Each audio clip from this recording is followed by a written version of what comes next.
इस पत्रकार वार्ता में आप सबों का स्वागत है। आज विशेष रूप से आप सबों को बुलाया गया है केंद्र सरकार के द्वारा जो अभी एक नया विधेयक लाया गया मनरेगा के जगह पर विकसित भारत जी राम जी विधेयक 2025 विकसित भारत 2047 के साथ संयोजित एक नई संविधिक संरचना के साथ मनरेगा के स्थान लेता है। मनरेगा के स्थान पर जो कुछ कमियां मनरेगा में थी उसको दूर करते हुए अब जो हमारे मनरेगा के मजदूर थे, जो बेरोजगार हमारे साथी थे, ग्रामीण क्षेत्रों में जो काम होता था तो उसके अंदर कुछ न कुछ विसंगतियां थी जिसको दूर कर करके और एक नया विधेयक लाया गया।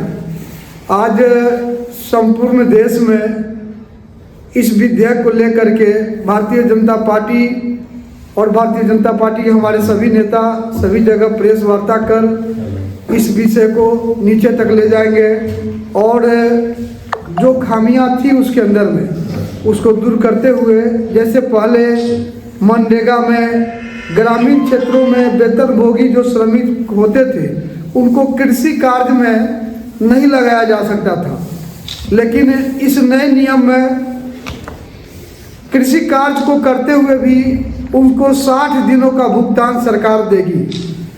दूसरा है मनरेगा में कार्य योजना के पूर्ण होने के बाद भुगतान होता था। अभी जो नया विधेयक आया है उसमें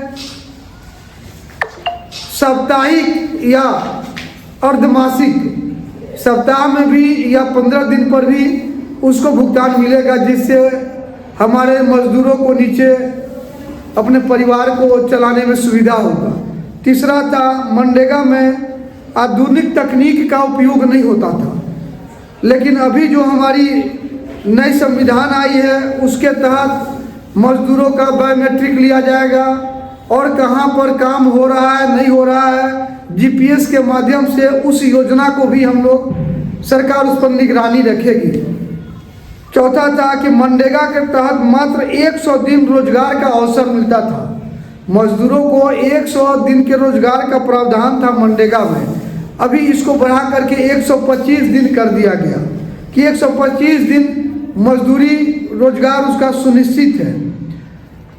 छठा है कि मनरेगा में कई अनिश्चित योजनाओं पर काम हो रहा था, लेकिन अभी जो नया विधेयक लाया गया, नया कानून लाया गया, उसके तहत सरकार के द्वारा पूर्व से निश्चित योजना तय रहेगा और उसके अंदर हमारे श्रमिक उसमें काम करेंगे।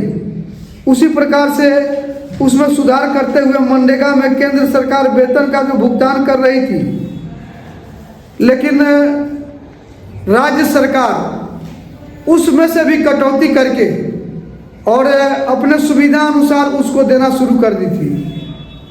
अभी नया जो नियम हमारी सरकार बनाई है उसके तहत जी राम जी सब विधेयक के तहत 60 और 40 60% पैसा केंद्रीय सरकार देगी और 40% उस योजना में राज्य सरकार को अपना अंशदान देना है। लेकिन जो विशेष राज्य है जहां पर 90 और 10 का पहले से प्रतिशत चलते आ रहा है वहां पर वो बरकरार रहेगा।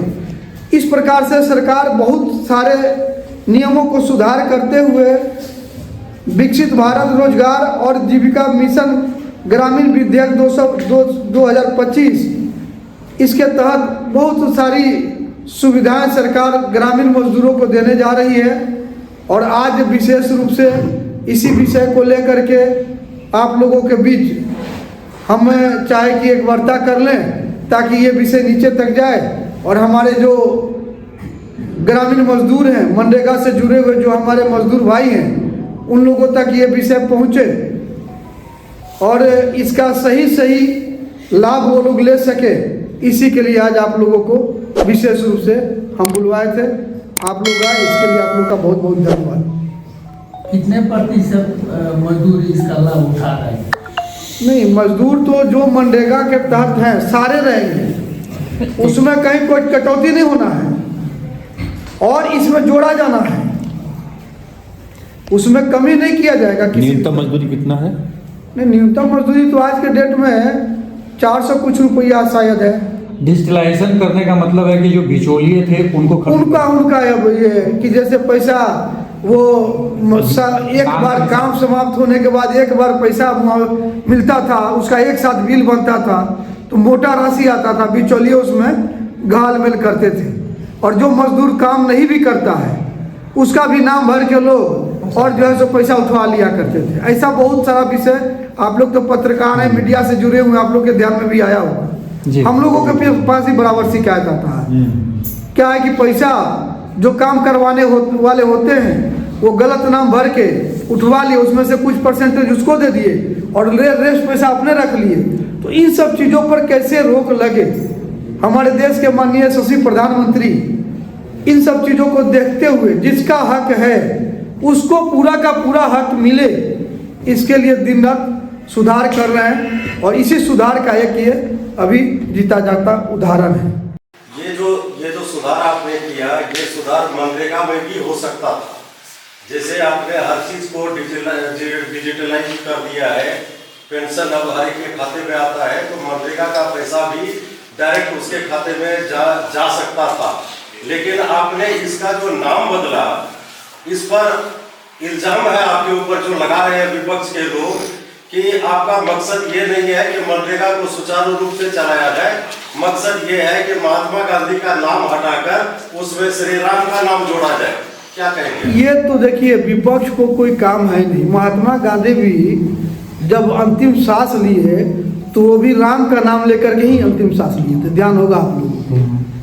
तो भैया, राम भारत के कण कण में बसे हैं, जन जन में बसे हैं, और ये जो नाम लिया गया तो ये भारत के कण कण में रहने वाले व्यक्ति के नाम से अगर ये नाम, तो महात्मा गांधी तो अपने राम के नाम को लेकर के मरे। ये तो विपक्ष का ये बेतुकी बात है। नहीं तो महात्मा गांधी का नाम जब था उसमें तो नाम बदलने की आवश्यकता क्यों पड़ी? इसका औचित्य कहाँ था इसमें? इसी को आप और बेहतर बनाते ताकि लोगों को डायरेक्ट पैसा उसके हाथ में मिलता, जैसे मिल रहा है, पेंशन मिल रहा है लोगों को। ऐसा करते हैं आप, क्या जरूरत थी काम बदलने? देखिए, जब कोई भी अलग से नुकसान होगा इसमें। नहीं होना है। जब कोई भी योजना लॉन्च किया जाता है तो उसका नया नामांकन किया जाता है। सरकार कोई नया विधेयक लाई तो उसमें जो सुधार की तब नया नामांकन किया गया। ये तो विपक्ष के पास कोई विषय ही नहीं है। ऐसे ये लोग जो है सो अलाप राग लापते रहते हैं, तो वही उन लोगों का एक है, ऐसा कुछ नहीं है। सुधार किया गया, ये देखें ना कि इसमें सुधार हुआ कि नहीं हुआ। और रहा चीज की राम का नाम, तो राम हो या श्याम हो या कृष्ण हो, ये धरती आज का नहीं ना है। क्या मनरेगा मजदूरों को जो है अब कंटिन्यू रोजगार मिलेगा? क्योंकि जैसे बहुत से नहीं, वो तो बताया ना मैं कि उन चीज़ों को लेकर के उनका काम जो है बहुत ज़्यादा ही हो रहा है। पहले जैसे 100 दिन मनरेगा में निश्चित था मजदूरी, अब उसको बढ़ा करके 125 दिन कर दिया गया। इसके बाद पहले मनरेगा के मजदूरों को कृषि क्षेत्र में काम करने की स्वतंत्रता नहीं थी। आज मनरेगा के मजदूर कृषि क्षेत्र में काम करते हुए भी कम से कम 60 दिनों का मनरेगा का लाभ भी उनको मिलेगा।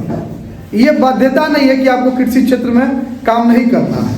इससे कृषि क्षेत्र में भी काफ़ी विकास होगा और किसान भी जो है वो किसानी भी करेंगे और मनरेगा के खाली समय में मजदूरी का भी काम करेंगे। इसकी निगरानी कैसे करेंगे आप कि जो पैसा जा रहा है मनरेगा मजदूर को, वो वाकई में मजदूर को ही जा रहा है, ठेकेदार को नहीं जा रहा है? क्योंकि पैसा तो जाएगा थ्रू पंचायत ही जाएगा ना पैसा।